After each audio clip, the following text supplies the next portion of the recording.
ಇನ್ನು ಉತ್ತರ ಕನ್ನಡ ಜಿಲ್ಲೆಯಲ್ಲಿ super speciality hospital ಮಾಡಬೇಕು ಅನ್ನೋದು ದಶಕಗಳ ಹೋರಾಟ.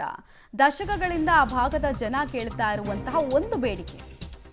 ಈ ಬೇಡಿಕೆಗೆ ಈಗ ದನಿಗೂಡಿಸಿದ್ದಾರೆ ಶಾಸಕ ಸತೀಶ್ ಸೈಲ್. ಕಾರವಾರ ಶಾಸಕ ಸತೀಶ್ ಸೈಲ್ ಹೇಳ್ತಾ ಇದ್ದಾರೆ, ಈ ಸಲ ಬಜೆಟ್ನಲ್ಲಿ ಏನಾದರೂ ಸೂಪರ್ ಸ್ಪೆಷಾಲಿಟಿ ಆಸ್ಪತ್ರೆಗೆ ಹಣ ಘೋಷಣೆ ಮಾಡಲಿಲ್ಲ ಅಂದರೆ ನಾನು ಶಾಸಕ ಸ್ಥಾನಕ್ಕೆ ರಾಜೀನಾಮೆ ಕೊಡ್ತೀನಿ ಅಂತ ಪುನರುಚ್ಚರಿಸ್ತಾ ಇದ್ದಾರೆ. ಅವರು ಈ ಹಿಂದೆ ಕೂಡ ಹೇಳಿದರು, ಇನ್ಫ್ಯಾಕ್ಟ್ ಅವರ ಚುನಾವಣೆಯ ಮ್ಯಾನಿಫೆಸ್ಟೋದಲ್ಲಿ ಕೂಡ ಇದಿತ್ತು.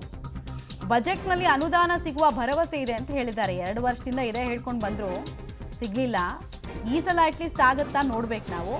ಅನ್ಲೇ ಜಗದೀಶ್ವರಿ ದೇಗುಲದ ಬಳಿ ಶಾಸಕ ಸತೀಶ್ ಸೈಲ್ ಮತ್ತೊಮ್ಮೆ ಹೇಳ್ತಾ ಇದ್ದಾರೆ, ಬಟ್ ಜನ ಹೋರಾಟ ಮಾಡ್ತಿದ್ದಾರೆ, ನಮ್ಗೆ ಇನ್ನೂ ಅರ್ಥ ಆಗ್ತಿಲ್ಲ ಇಲ್ಲಿ ಯಾಕೆ ಇದೊಂದು ಘೋಷಣೆ ಆಗ್ತಿಲ್ಲ ಅಂತ. ಅಷ್ಟು ದೊಡ್ಡ ಜಿಲ್ಲೆ ಉತ್ತರ ಕನ್ನಡ, ಭೌಗೋಳಿಕವಾಗಿ ಅತಿ ದೊಡ್ಡ ಜಿಲ್ಲೆ. ಆದರೂ ಒಂದು ಆಸ್ಪತ್ರೆ ಕೇಳಿದ್ರೆ ನೀವು ಓಡ್ಬೇಕು ಮಣಿಪಾಲ್ಗೆ ಅಥವಾ ಮಂಗಳೂರಿಗೆ ಓಡ್ಬೇಕು, ಅಷ್ಟರಲ್ಲಿ ಎಲ್ಲರ ಜೀವ ಹೋಗಿರುತ್ತಲ್ಲಿ. ಯಾರು ಮಂಕಾಳ ವೈದ್ಯವರು ಇದ್ದಾಗ ಈಗ ಕ್ಯಾನ್ಸರ್ ಹಾಸ್ಪಿಟಲ್ ಓಪನ್ ಮಾಡಿದ್ವಿ.